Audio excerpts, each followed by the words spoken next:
that human can do that rovers couldn't do when it comes to scientific exploration. Next point, nuclear fallout. What about a bunker? Did you heard of a bunker? It wouldn't wipe out humanity all at the same time. There's bunkers in this world, and we can survive in that as well. The radiation level of a nuclear fallout is comparable to that of the radiation on Mars.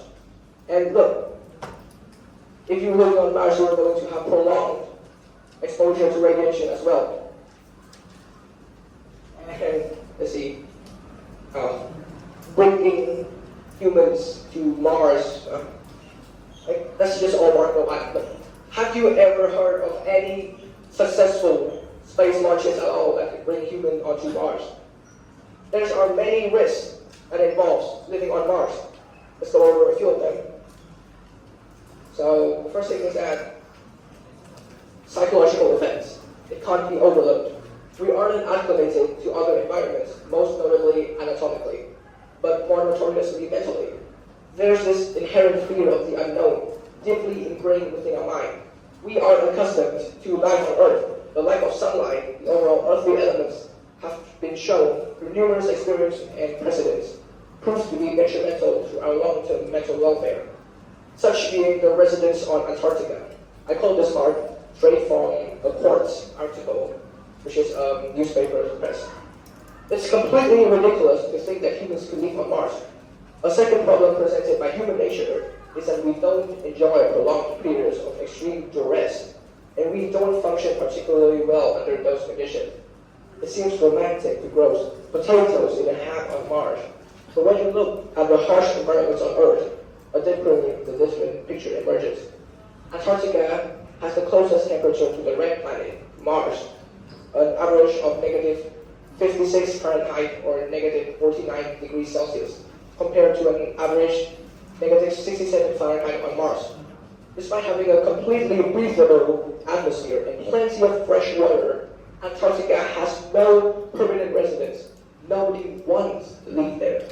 Scientists who work at Antarctic bases suffer from a mental health disorder called winter over syndrome, characterized by symptoms such as depression, irritability, aggressive behavior, insomnia, memory deficits, and the occurrence of malfused states known as the Antarctic stare. Since it must be a bit like living with a colony of zombies, it's no wonder that they would want to stay drunk all winter. Living on Mars would be way more miserable than living in Antarctica. Imagine how more expensive it would be to stay drunk for your entire life on Mars.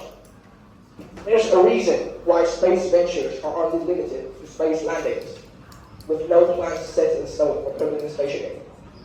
Excluding vagaries like it's for science, it makes it even less probable and more discernible for the majority to move to another planet/moon.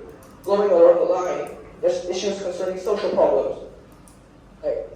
All of the groups mentioned life on Mars, you can learn new things and live happily with people. But look, the thought of being separated from your friend on Earth for possibly months on end, as the trips are costly even from Moon, it takes, again, I'm going to mention this one again, $300,000 right now just to get a can of Coke.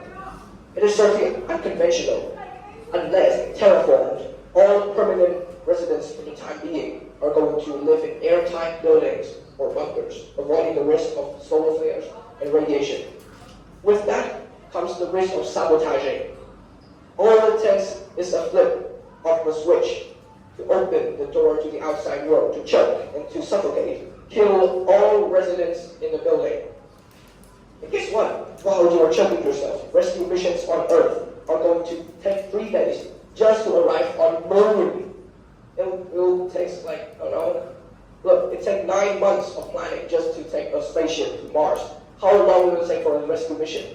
By then, your corpse is already rotting, let alone rescuing. There is simply too many disadvantages, greatly outweighing the fake experience benefits it offers.